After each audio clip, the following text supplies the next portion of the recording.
Hola amigos, buenas tardes ya acá. Hoy es 15 de febrero de 2021. Bien, voy a hablar en esta pequeñita charla algo sobre lo que pasó el sábado pasado aquí en Cali, en donde un joven le amputaron con machete la mano, al parecer porque había robado una bicicleta. Es decir, entonces que presuntamente, según lo que dicen las autoridades, pues al parecer hizo pues justicia por propia mano. Un fenómeno que entonces lo vamos a examinar aquí desde el punto de vista criminológico. Además, pues miramos aspectos penales también y factores sociales, qué es lo que está sucediendo. Me parece entonces importante esto, síganme durante estos cortos minutos. Les voy a mostrar el video que me pasó la emisora de radio en la que está rodando pues ese video. Entonces es un poco sensacionalista. Por favor, si usted no le gusta, pues no lo invito a que lo revise o mire este tema. Entonces, miremos aquí, lo acerco a ustedes.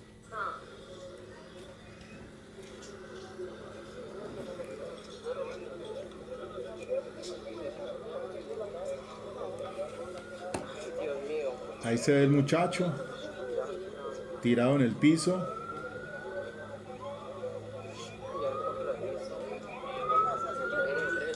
Espere, estoy grabando. Llega la policía. Ahí se acerca un poquito más el que muestra el video. La mano derecha cortada, cercenada.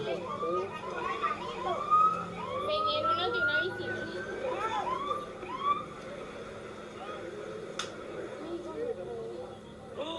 Las dos A manos. las dos. Ay, no, ese mail ya no fue.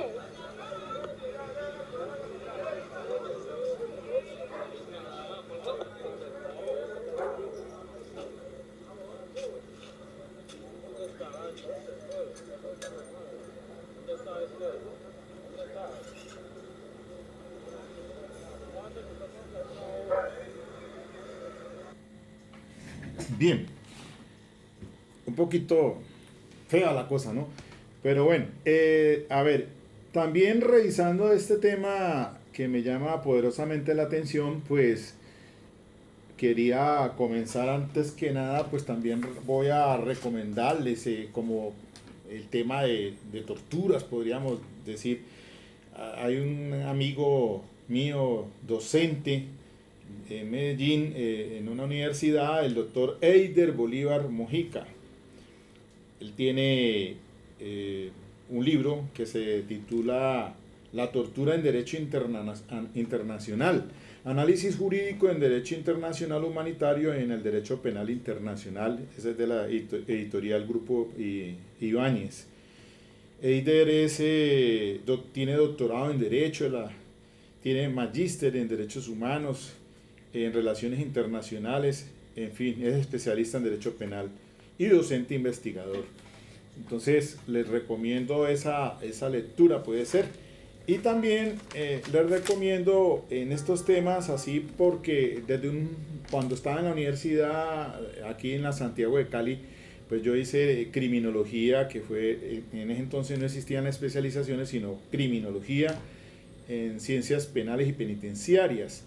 Entonces se nos hablaba mucho de unos sociólogos en ese entonces, pues los que tenía el boom era Emile Durkheim y Robert Merton.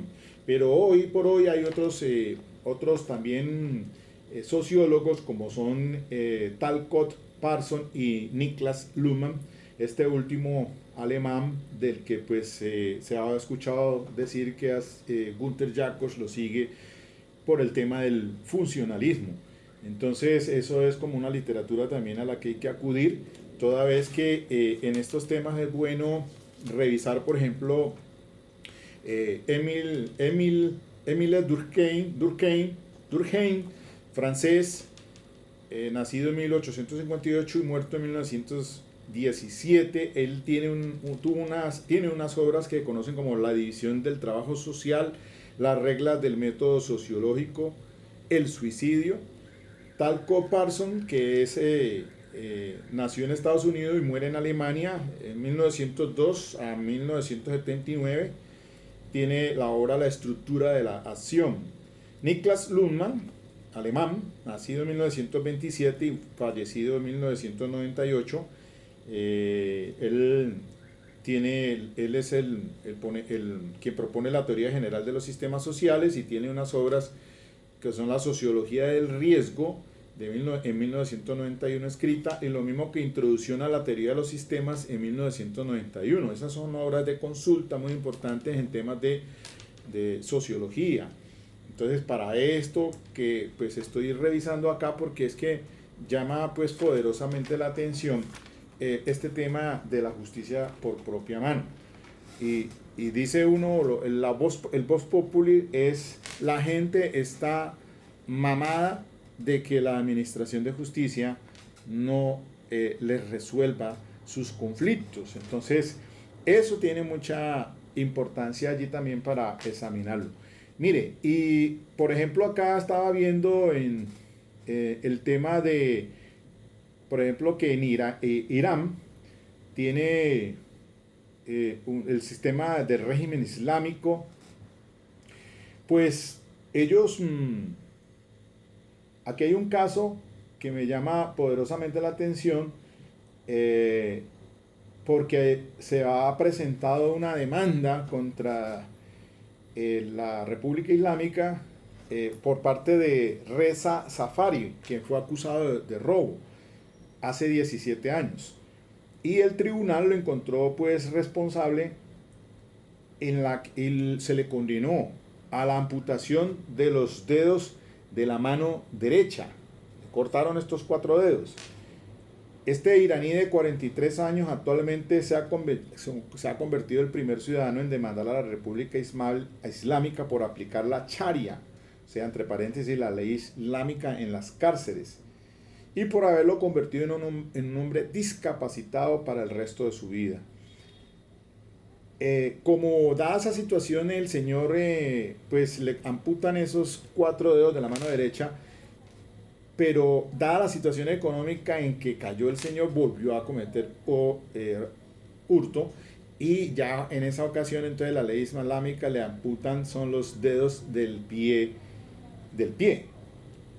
Dice acá el régimen islámico que ellos pues la tercera vez ya es cadena perpetua por robo, por hurto, y la cuarta vez ya es la ejecución. Esos son sistemas pues en los que algunos estados aplican esa clase de penas de lapidación, pues de amputación, y lo muestran acá. Sí, es cierto. Miren ustedes, por ejemplo, voy a mostrar acá al señor, véanlo ahí ustedes, los dedos de la mano están amputados, no se le ven sino como unos nudillos, y el pie totalmente, el pie izquierdo, esto es la mano derecha. Este es el señor que ha presentado una demanda en estos momentos por violación de derechos humanos. Hasta la fecha nadie ha denunciado al régimen islámico, ni a los mulás, como ha hecho Reza por su doble amputación, un activista iraní residente en el extranjero que le va a llevar pues la demanda ante un tribunal internacional. En este caso están solicitando a los juristas y abogados y activistas de pro derechos humanos, así como organizaciones pertinentes, que le ayuden a redimir sus derechos en la manera que se pueda.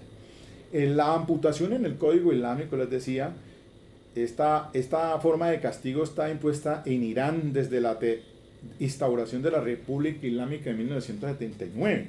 El Código Penal, regulado según la Sharia o ley islámica, aplica la amputación para castigar los delitos de robo, a pesar de que la comunidad internacional ha pedido una revisión de las leyes que regulan ese tipo de prácticas.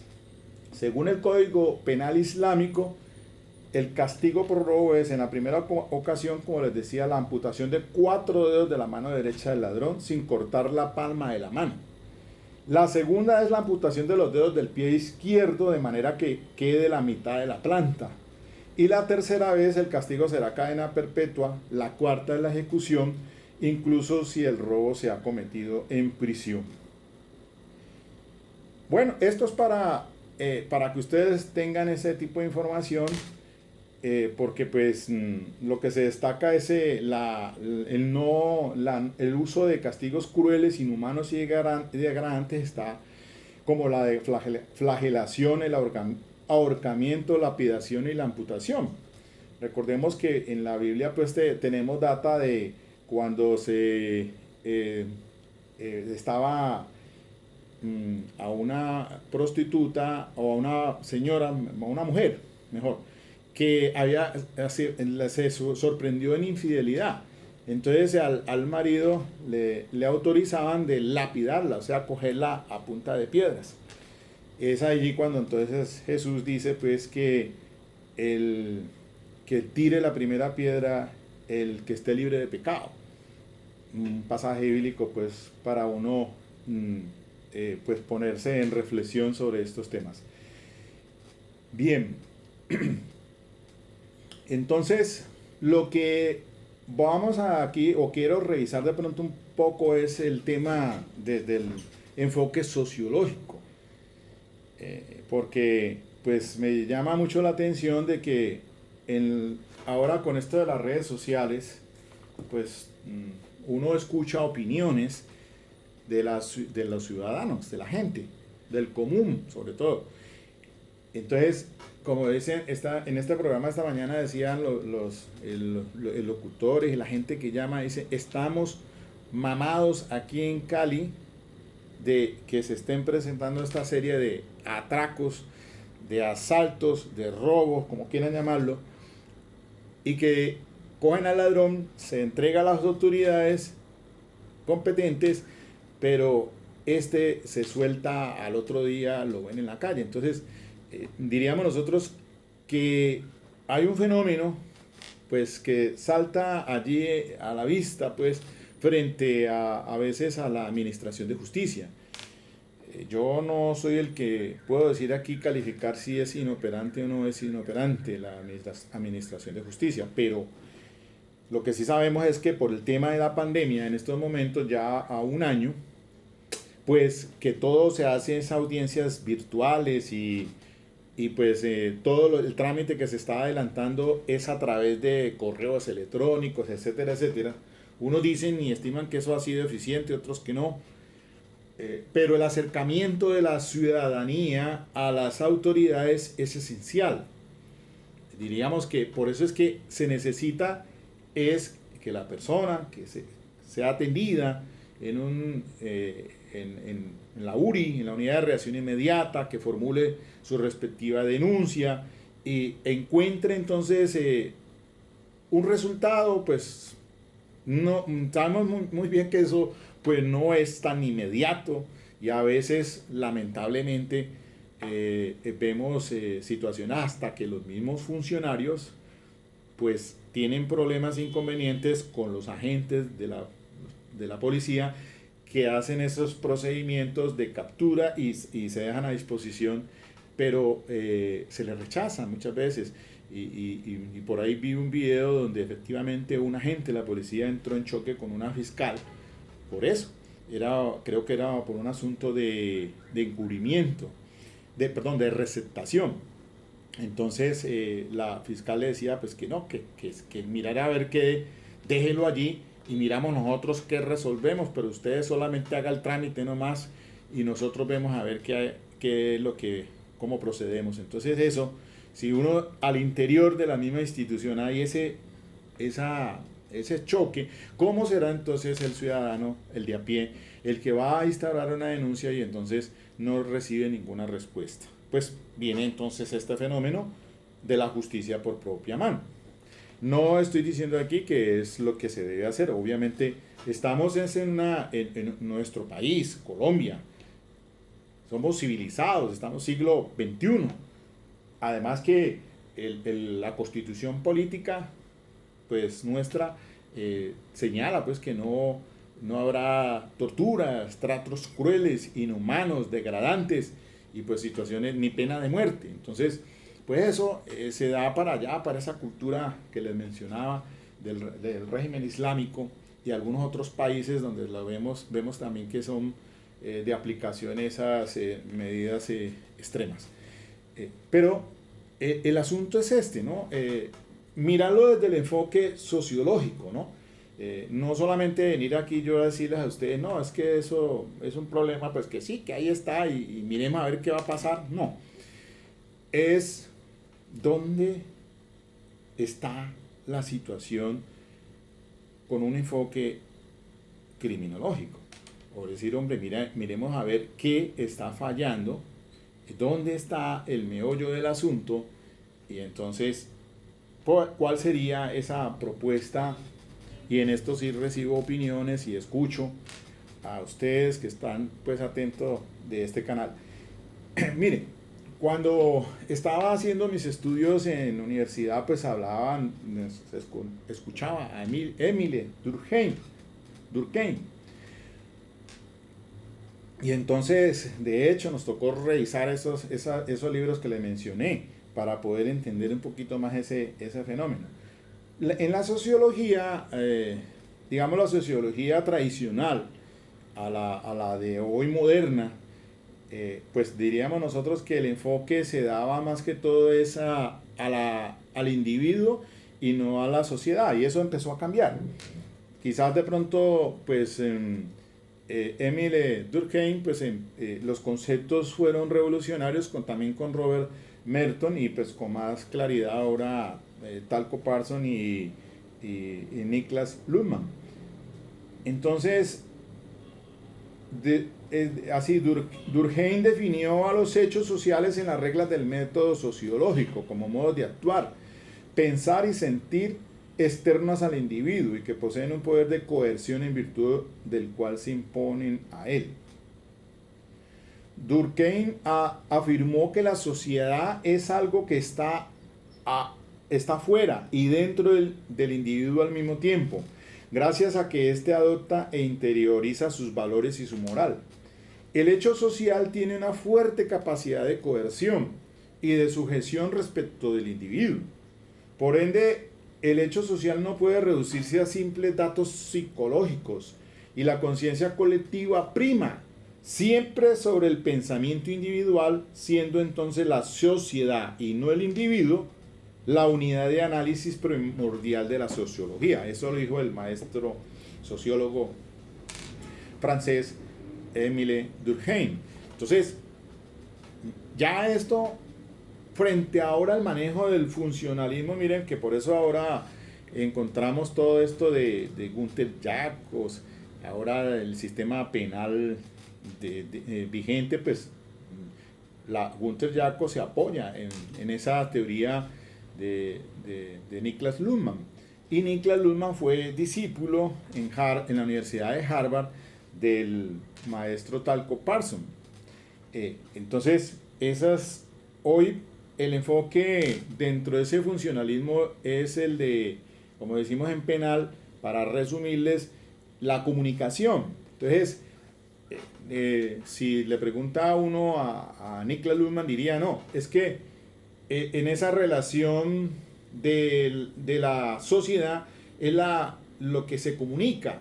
Entonces, en la pena, ¿cuál es la finalidad que cumple la pena? Cuando a una persona se le condena por un delito que comete, pues es un mensaje que se envía a la sociedad en la que se está diciendo que esa persona ha cometido un delito y que entonces debe pagar en un centro carcelario como tal. Pero es un mensaje que se le está enviando a la misma sociedad. El que comete un hecho delictuoso debe entonces ser juzgado, procesado y en caso de salir vencido en juicio, pues entonces a responder por esa conducta punible que ha cometido. Eso, con ese enfoque es precisamente abordando el tema del funcionalismo, es la comunicación que genera la pena. Bien. efectivamente, entonces, dice Durkheim decía que en la nueva sociedad, por ejemplo, él decía que en diversas obras como La división del trabajo social y Educación y Sociología, Durkheim sostuvo que la sociedad moderna mantiene la cohesión o la unidad o la unión debido a la solidaridad. Durkheim consideró que hay dos tipos, la solidaridad mecánica y la solidaridad orgánica. La primera es aquella que se presenta en comunidades rurales, la familia y grupos de mejores amigos, donde las relaciones y la comunicación son cara a cara. La segunda es aquella que se da en las sociedades industriales como consecuencia de la división de trabajo en las empresas, lo cual hace que las personas sean cada vez más diferentes entre sí y el sentido de pertenencia a un grupo que predomina en las comunidades pequeñas o en la familia puede diluirse. Durkheim nos habla de un concepto que aquí es importante referir, que es el de la anomia. Aquí entonces vamos mirando ¿qué es eso de anomia? Pues sencillamente encontré aquí, así muy brevemente, para tomar el concepto de anomia, que pertenece a la tradición sociológica y significa ausencia permanente de normas. El concepto introducido por Émile Durkheim fue desarrollado por la sociología norteamericana para estudios de control social, desviación, delito y criminalidad. Por aquí es el asunto entonces. Émile Durkheim desarrolla el concepto de anomia en la división del trabajo social y el suicidio, como le decía ahora, identificando el momento en el que los vínculos sociales se debilitan y la sociedad pierde su fuerza para integrar y regular adecuadamente a los individuos, generando fenómenos sociales tales como el suicidio. Bien. Entonces, importante esto, repito, identificando el momento en el que los vínculos sociales se debilitan y la sociedad pierde su fuerza para integrar y regular adecuadamente a los individuos, generando fenómenos sociales tales como el suicidio. Para la psicología y la sociología, la anomia es un estado que surge cuando las reglas sociales se han degradado o directamente se han eliminado y ya no son respetados por los integrantes de la comunidad. El concepto, por lo tanto, también puede hacer referencia a la carencia de leyes. Entonces, diría yo que no es tanto a la carencia de leyes, porque la ley existe. Para eso está nuestro Código Penal, ¿no? El Código Penal regula, pues, el Código Penal, que el Código de Penas, pues, establece. El que mate a otro incurre en tanto de pena. El que apropie de bienes muebles ajenos incurrirá en prisión de tantos, y eso, etcétera, etcétera. Entonces existe la ley como tal, pero la aplicación de la ley sería entonces el meollo del asunto. ¿Qué es lo que está pasando? Y entonces la gente dice, Norman, si vos populi, es que no se administra justicia. Y menos ahora por tema de pandemia, porque no hay el acceso del público a la administración de justicia en cierta forma. Entonces, acostumbrados a tener el cara a cara con el funcionario, me robaron, me acabaron de quitar el celular, etcétera, etcétera, entable la denuncia, estar preguntando, estar yendo, comunicación fiscal, víctima, y resultados, obviamente. Entonces, todo eso, diríamos nosotros que si nos enfocamos aquí con Émile Durkheim, diríamos que no es en tanto a la carencia de ley, sino a la carencia de administración de justicia. Claro, la gente, como dicen vulgarmente, se mamó. Estamos hasta aquí, en el barrio llenos de atracadores, los que aquí en el mío le madrugan es a robar. Miren ustedes el caso del doctor, el fiscal Alcibiades Libreros, en paz descanse, hace 2 años. en ese atraco lo venían siguiendo unos delincuentes. Vemos los videos, ustedes pueden revisar ustedes mismos eso, que por quitarle una cadena lo asesinan. Y eso es lo que escuchaba alguien en Voz Populi esta mañana, un radio oyente. Hombre, si el delincuente no tiene ningún reparo en pegarle un tiro a usted por despojarle el celular o el reloj o lo que sea, no hay entonces donde, como los que defienden los derechos humanos dirían entonces cuáles derechos humanos para esa víctima.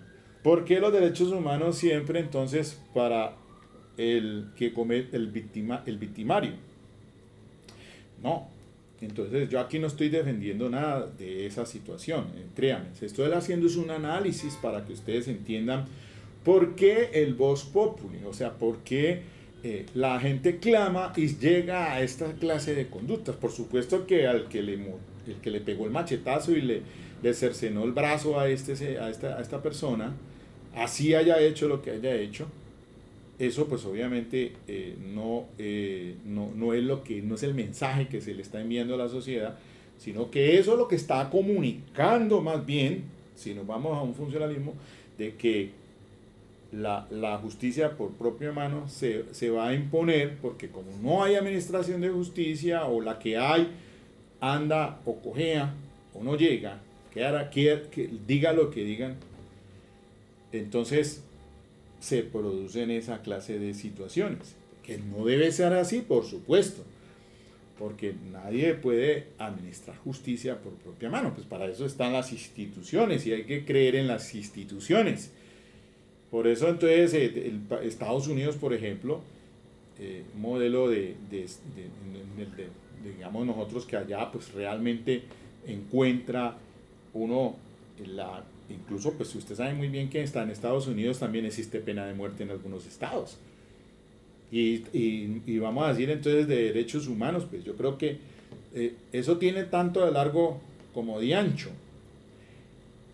Entonces a veces la invitación que uno hace es la invitación es reflexionar qué está fallando, que hace que se den esta clase de situaciones.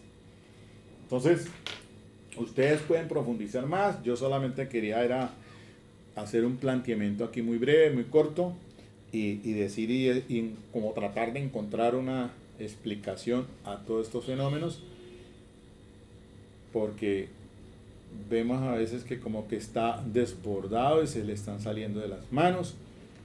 Y con tanta violencia que tenemos nosotros, con tanta situación que se presenta, ahora con las masacres que se han presentado, si el gobierno no salga a ponerle la cara a esto, o que digan que con otros gobernantes también era lo mismo, pero eso no es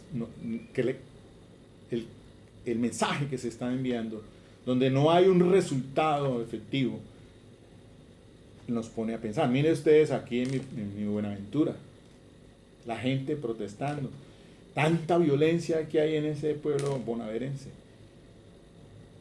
y mandan entonces ahora un contingente como si la solución fuera enviar más policías. Algo está pasando, algo está sucediendo, y eso nos lleva entonces a hacer una reflexión. Y yo pues aquí en la parte académica, como a ustedes que les gustan todos estos temas, hacerle un análisis a esto a fondo. Ojalá la misma academia, ahora que de pronto permitan otra vez las puertas abiertas a las universidades, porque caramba, esto así virtualmente sí no puede seguir.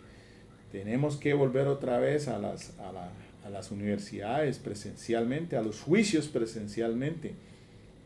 Es muy importante eso. No es que ahora por este tema de la pandemia vino para quedarse todo en la virtualidad, porque realmente eso también afecta garantías sustanciales de los ciudadanos, como en estos casos. Bueno, mis queridos amigos, hasta aquí esta corta reflexión en el día de hoy. Chao, chao.